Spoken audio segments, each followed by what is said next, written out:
ಕೋಮುದ್ವೇಷ ಸಾಮರಸ್ಯ ಕದಡೋ ಕೃತ್ಯಗಳು ಕರಾವಳಿಯನ್ನು ಪ್ರಕ್ಷುಬ್ಧಗೊಳಿಸಿದೆ. ಈ ರೀತಿಯ ಕೃತ್ಯಗಳು ಕಡಲ ತಡಿಯಲ್ಲಿ ಸರ್ವೇ ಸಾಮಾನ್ಯ ಅನ್ನುವಂತಾಗಿದೆ. ಇದಕ್ಕೆ ಕಡಿವಾಣ ಹಾಕಲು ಖುದ್ದು ಗೃಹ ಸಚಿವರು ಅಖಾಡಕ್ಕಿಳಿದಿದ್ದಾರೆ. ಕಡಲೂರಲ್ಲಿ ಕೋಮು ದಳ್ಳೂರಿಗೆ ಬ್ರೇಕ್ ಹಾಕೋದಕ್ಕೆ ದಿಟ್ಟ ಹೆಜ್ಜೆ ಇಟ್ಟಿದ್ದಾರೆ.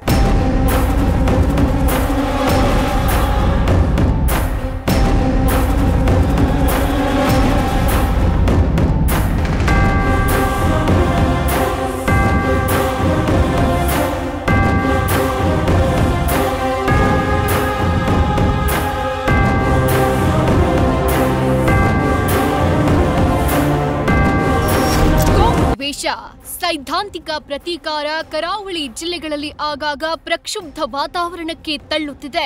ಅದಕ್ಕೆ ಕಡಿವಾಣ ಹಾಕೋಕೆ ಸರ್ಕಾರ ಎಷ್ಟೇ ಪ್ರಯತ್ನ ಪಟ್ರು ತಲೆಗಳು ಉರುಳುತ್ತಾನೆ ಇದೆ. ರಿವೆಂಜ್ ರಕ್ತ ಚರಿತ್ರೆ ಮತ್ತೆ ಮರುಕಳಿಸ್ತಾನೆ ಇದೆ. ಸರಣಿ ಕೊಲೆಗಳನ್ನ ತಡೆಯೋಕೆ ಸರ್ಕಾರ ಕಠಿಣ ಕ್ರಮ ಕೈಗೊಂಡಿದೆ.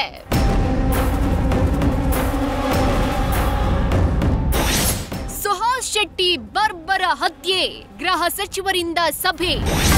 2 ಜಿಲ್ಲೆಗಳಲ್ಲಿ ಆಂಟಿ ಕಮ್ಯುನಲ್ ಫೋರ್ಸ್ ಸ್ಥಾಪನೆ. ಸರ್ವ ಜನಾಂಗದ ಶಾಂತಿಯ ತೋಟ, ಇದು ಕರುನಾಡಿಗಿರೋ ಹೆಸರು. ಆದ್ರೆ ಕರಾವಳಿ ಜಿಲ್ಲೆಗಳಲ್ಲಿ ಕೋಮು ಸೌಹಾರ್ದ ಕದಡೋ ಕೃತ್ಯಗಳು ನಡೀತಾನೆ ಇದೆ. ಇದೀಗ ಹಿಂದೂ ಕಾರ್ಯಕರ್ತ ಸುಹಾಸ್ ಶೆಟ್ಟಿ ಕೊಲೆ ಉಡುಪಿ, ದಕ್ಷಿಣ ಕನ್ನಡ ಜಿಲ್ಲೆಗಳನ್ನ ಕೊತ್ತ ಕುದಿಯುವಂತೆ ಮಾಡಿದೆ. ದ್ವೇಷದ ಜ್ವಾಲೆಯನ್ನ ನಂದಿಸೋಕೆ ಖುದ್ದು ಗೃಹ ಸಚಿವ ಡಾಕ್ಟರ್ ಜಿ ಪರಮೇಶ್ವರ್ ಇವತ್ತು ಅಖಾಡಕ್ಕೆ ಇಳಿದ್ರು. ಮಂಗಳೂರಿಗೆ ಭೇಟಿ ಕೊಟ್ಟು ಮಹತ್ವದ ಸಭೆ ನಡೆಸಿದ್ರು. ಸುಹಾಸ್ ಶೆಟ್ಟಿ ಕೊಲೆ ಸಂಬಂಧ ಗೃಹ ಸಚಿವ ಡಾಕ್ಟರ್ ಜಿ ಪರಮೇಶ್ವರ್ ಮಹತ್ವದ ಸಭೆ ನಡೆಸಿದ್ರು. ಮಂಗಳೂರು ಪೊಲೀಸ್ ಕಮಿಷನರ್ ಅನುಪಮ್ ಅಗರ್ವಾಲ್ ರಿಂದ ಅಹಿತಕರ ಘಟನೆ ಬಗ್ಗೆ ಮಾಹಿತಿ ಪಡೆದುಕೊಂಡ್ರು. ಜಿಲ್ಲೆಯಲ್ಲಿ ಕಾನೂನು ಸುವ್ಯವಸ್ಥೆ ಕಾಪಾಡೋ ಬಗ್ಗೆ ಸಭೆಯಲ್ಲಿ ಚರ್ಚೆ ಮಾಡಿದ್ರು. ಜಿಲ್ಲಾ ಉಸ್ತುವಾರಿ ಸಚಿವ ದಿನೇಶ್ ಗುಂಡೂರಾವ್, ಕಾನೂನು ಸುವ್ಯವಸ್ಥೆ ಎಡಿಜಿಪಿ ಆರ್ ಹಿತೇಂದ್ರ ಕೂಡ ಸಭೆಯಲ್ಲಿ ಭಾಗಿಯಾಗಿದ್ರು. ಈ ಸಭೆಯಲ್ಲಿ ಗೃಹ ಸಚಿವರು ಮಹತ್ವದ ತೀರ್ಮಾನ ಕೈಗೊಂಡಿದ್ದಾರೆ.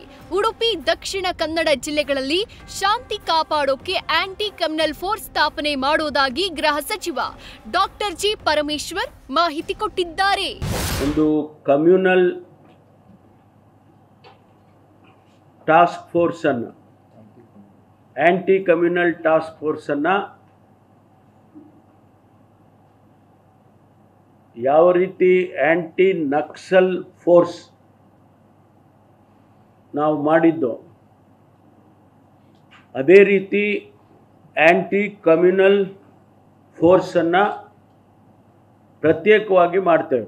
ಅದರ ಹಿಂದಿಂದ ಯಾರು ಸಹಕಾರ ಮಾಡ್ತಾರೆ, ಸಪೋರ್ಟ್ ಮಾಡ್ತಾರೆ, ಅಂಥವ್ರ ಮೇಲೆ ನಿರ್ದಾಕ್ಷಿಣ್ಯವಾದ ಕ್ರಮ ತಗೊಳ್ಳೋದಕ್ಕೆ ಅವರಿಗೆ ಎಲ್ಲ ರೀತಿಯ ಅಧಿಕಾರ ಕೊಡ್ತೇವೆ. All the powers will be vested with them according to the law. ಈ 2 ಜಿಲ್ಲೆಯಲ್ಲಿ ಶಾಂತಿಯನ್ನ ತರ್ತಕ್ಕಂಥ ಉದ್ದೇಶದಿಂದ ಅವರಿಗೆ ಈ ಫೋರ್ಸ್ ಅನ್ನು ಮಾಡ್ತೇವೆ. ಸುಹಾಸ್ ಹತ್ಯೆ, ರಾಜ್ಯಾದ್ಯಂತ ಪೊಲೀಸ್ ಅಲರ್ಟ್.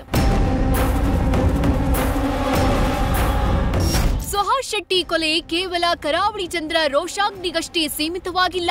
ಎಲ್ಲಿ ಬೇಕಾದ್ರೂ ಕೋಮು ಜ್ವಾಲೆ ಭುಗಿಲೇಳೋ ಸಾಧ್ಯತೆ ಇದೆ. ಹೀಗಾಗಿ ರಾಜ್ಯದಾದ್ಯಂತ ಪೊಲೀಸ್ ಇಲಾಖೆ ಅಲರ್ಟ್ ಆಗಿದೆ. ತೀವ್ರ ಕಟ್ಟೆಚ್ಚರ ವಹಿಸುವಂತೆ ಜಿಲ್ಲಾ ಪೊಲೀಸರಿಗೆ ಹಿರಿಯ ಅಧಿಕಾರಿಗಳು ಸೂಚನೆ ಕೊಟ್ಟಿದ್ದಾರೆ. ಹಿಂದೂ ಕಾರ್ಯಕರ್ತನ ಹತ್ಯೆ ಬೆನ್ನಲ್ಲೇ ಪೊಲೀಸರು ಹದ್ದಿನ ಕಣ್ಣಿಟ್ಟಿದ್ದಾರೆ. ರಾಜ್ಯದಾದ್ಯಂತ ಪೊಲೀಸರಿಗೆ ಆಯಾ ವಿಭಾಗದ ಐಜಿಪಿಗಳು ಹಲವು ಸೂಚನೆಗಳನ್ನ ಕೊಟ್ಟಿದ್ದಾರೆ. ಖುದ್ದು ಕಟ್ಟೆಚ್ಚರ ವಹಿಸುವಂತೆ ಎಸ್ಪಿಗಳಿಗೆ ಖಡಕ್ ಎಚ್ಚರಿಕೆ ಕೊಟ್ಟಿದ್ದಾರೆ. ಸೂಕ್ಷ್ಮ ಪ್ರದೇಶಗಳಾದ ಮಂಗಳೂರು, ಉಡುಪಿ ಹಾಗೂ ಶಿವಮೊಗ್ಗ, ಬಾಗಲಕೋಟೆ, ವಿಜಯಪುರ, ಬೆಂಗಳೂರು, ತುಮಕೂರು, ಕೋಲಾರದಲ್ಲಿ ಪ್ರತಿಭಟನೆ, ರ್ಯಾಲಿ, ಜನಜಂಗುಳಿಯನ್ನ ಕಡ್ಡಾಯ ನಿಗಾವಹಿಸಬೇಕು ಅಂತ ಸೂಚನೆ ನೀಡಲಾಗಿದೆ. ಇನ್ನು ಸೋಷಿಯಲ್ ಮೀಡಿಯಾ ಮೇಲೂ ಸ್ಪೆಷಲ್ ಸೈಬರ್ ಟೀಮ್ ನಿಗಾ ವಹಿಸಬೇಕು.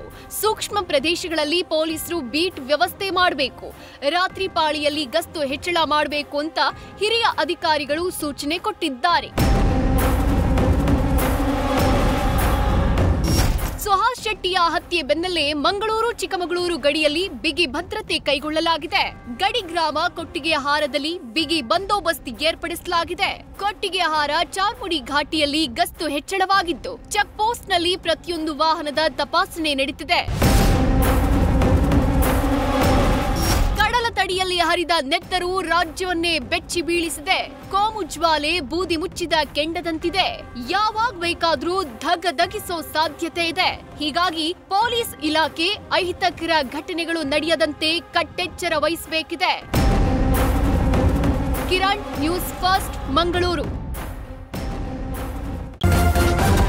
ನ್ಯೂಸ್ ಫಸ್ಟ್ ನಿರ್ಭೀತಿಯಿಂದ ನಿಮ್ಮ ಪರವಾಗಿ.